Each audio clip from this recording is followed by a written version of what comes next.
क्या आपने कभी सोचा है कि बारिश आखिर आती कैसे है? और अगर बादल पूरे साल आसमान में रहते हैं तो बारिश सिर्फ मानसून में ही क्यों होती है? सच्चाई जानकर शायद आप बारिश को पहले जैसी नजर से कभी नहीं देखेंगे। देखो, पृथ्वी पर मौजूद पानी का एक भी नया कतरा कहीं से नहीं आता और न ही पुराना पानी अंतरिक्ष में चला जाता है।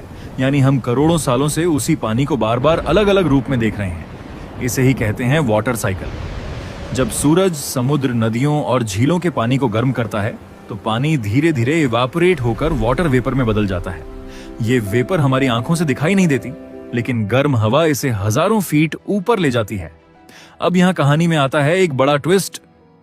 जैसे जैसे वेपर ऊपर जाती है, एटमॉस्फेयर ठंडा होता जाता है और फिर यही इनविजिबल वेपर हवा में तैर रहे टाइनी डस्ट पार्टिकल्स से चिपक कर छोटी छोटी वाटर ड्रॉपलेट्स में बदलने लगती है।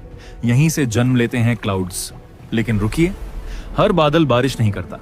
कुछ बादल सिर्फ आसमान की सजावट होते हैं, जैसे सिरस क्लाउड्स। ये बहुत ऊंचाई पर बनते हैं, पतले होते हैं और इनमें बर्फ के छोटे छोटे क्रिस्टल्स होते हैं। फिर आते हैं क्यूमुलस क्लाउड्स, जो बिल्कुल रुई जैसे फूले हुए दिखते हैं। ये आमतौर पर साफ मौसम की निशानी होते हैं, लेकिन अगर आपको तेज बारिश, बिजली की गड़गड़ाहट और तूफान दिखाई दे तो समझ जाइए कि मैदान में उतर चुके हैं क्यूमुलोनिम्बस क्लाउड्स। ये कई किलोमीटर ऊंचाई तक बढ़ने वाले विशाल बादल होते हैं। इनके अंदर अरबों वाटर ड्रॉपलेट्स और आइस क्रिस्टल्स भरे होते हैं और यही बादल थंडरस्टॉर्म, लाइटनिंग और हेवी रेनफॉल का कारण बनते हैं। लेकिन अब सबसे बड़ा सवाल, अगर बादल तो पूरे साल बनते रहते हैं तो मानसून सिर्फ कुछ महीनों के लिए ही क्यों आता है?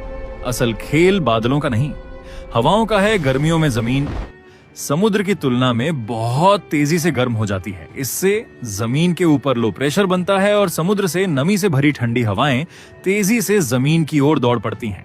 इन्हें ही कहते हैं मॉनसून विंड्स। अब जैसे ही ये हवाएं पहाड़ों से टकराती हैं, इन्हें ऊपर उठना पड़ता है। ऊपर जाते ही तापमान तेजी से गिरता है। वाटर वेपर फिर से ड्रॉपलेट्स में बदल जाती है और शुरू हो जाती है मूसलाधार बारिश। यही वजह है कि पहाड़ी इलाकों में अक्सर सबसे ज्यादा बारिश होती है। तो अगली बार जब बारिश की पहली बूंद आपके चेहरे पर गिरे, याद रखिए, ये सिर्फ आसमान से गिरने वाला पानी नहीं है। ये सूरज, समुद्र, हवाओं, पहाड़ों, तापमान और पूरे अर्थ सिस्टम के बीच चलने वाली एक विशाल प्राकृतिक प्रक्रिया का नतीजा है।